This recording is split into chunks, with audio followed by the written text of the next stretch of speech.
Our next speaker is going to be Kathy Ozer. She has worked on farm, rural, and fair trade policy for the past 20 years for the National Family Farm Coalition, which was formed in 1986 and represents family, farm, and rural groups whose members face the challenge of the deepening economic recession in rural communities.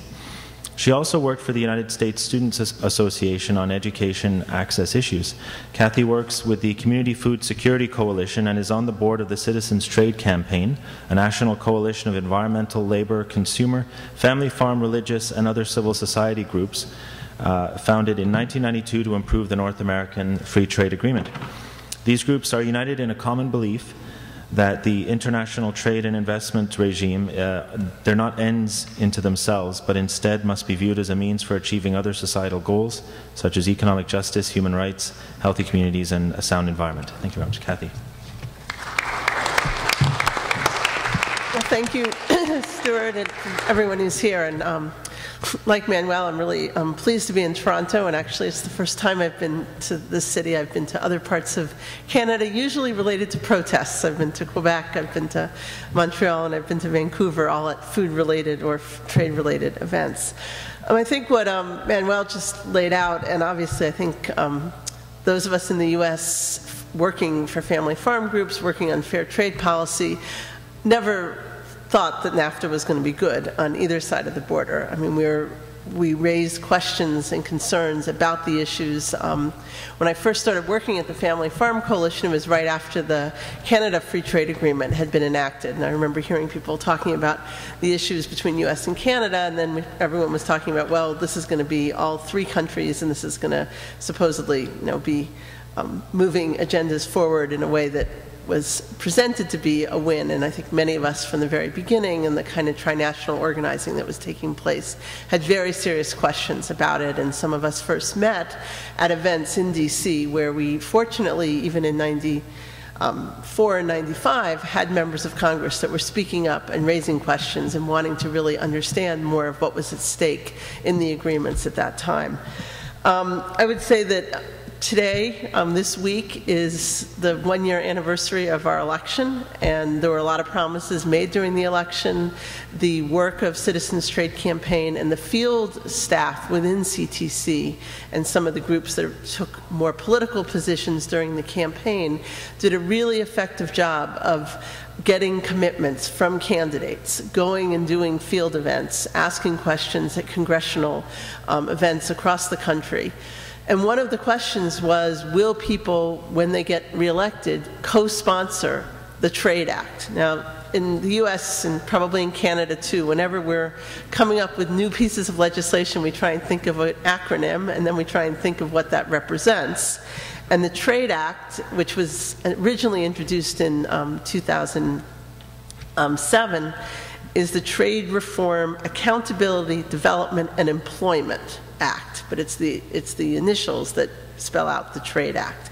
And that was a piece of legislation that during the campaign, members of Congress were asked questions about. The presidential candidates were asked questions. They were barraged at different events, and finally did get a statement that was made by three of the candidates, particularly around the Pennsylvania primary, and including the Obama position, which made some movement in terms of saying we will look at some renegotiation, we'll look at some different approaches to trade policy.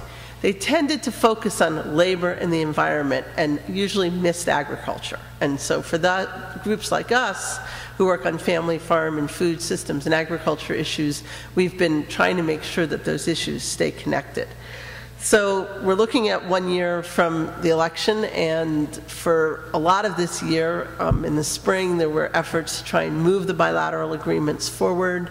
There was major opposition that was waged within the Democrats in particular.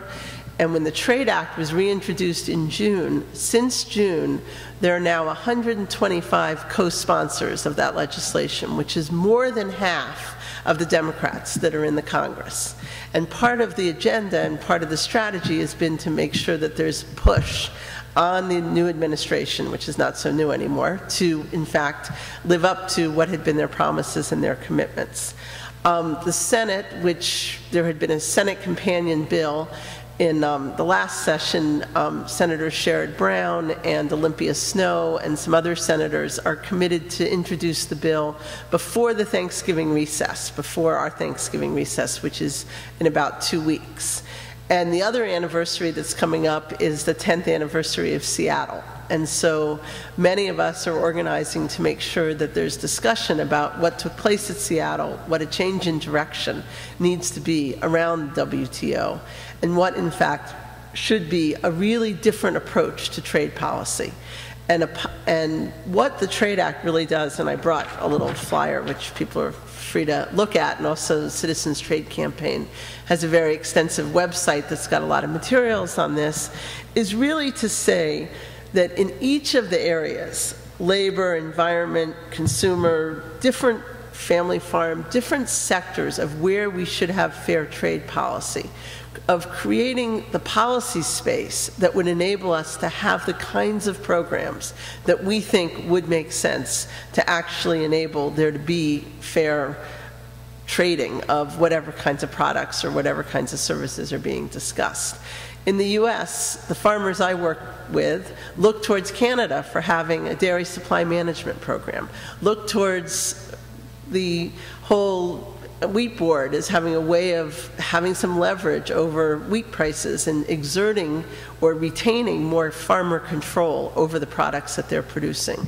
We know in the US that we have farm policy and trade policy that not only makes it impossible for us to enact those kinds of programs, but puts an incredible amount of pressure against the kinds of programs that you have in Canada that have been effective and have worked for decades. And so one of the things that's come out of the work we've done trinationally, and within the Family Farm Coalition, most of that work has been as part of the North American region of Via Campesina, is how important it is for us to have a critique in the US against many of the policies that are being pushed forward internally within our country, and even more so externally when it comes to trade agreements or when it comes to negotiations.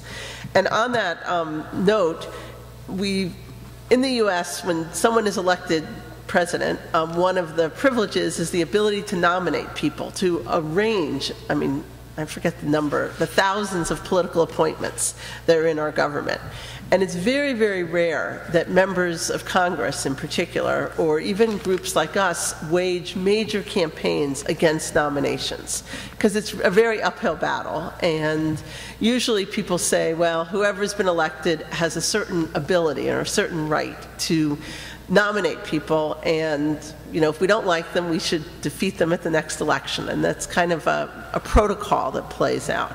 Well, in the middle of September, we got the shocking news that the new U.S. trade rep, agriculture negotiator, is a man named Izzy Zadiki, who not only represented the Clinton administration within our Department of Agriculture, then was a trade advisor, but has spent the last 6 years working for CropLife, which is a major pesticide, genetic engineering, corporate agribusiness. And he has been lobbying, even though there aren't supposed to be lobbyists in our administration, lobbying for the pesticide industry.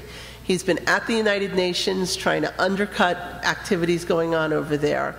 And he's been nominated to be our chief agriculture negotiator for the U.S. trade rep, which to all of us and the groups that we've been mobilizing with is a total slap in the face of saying there's going to be a change in direction on any policy, let alone on trade policy.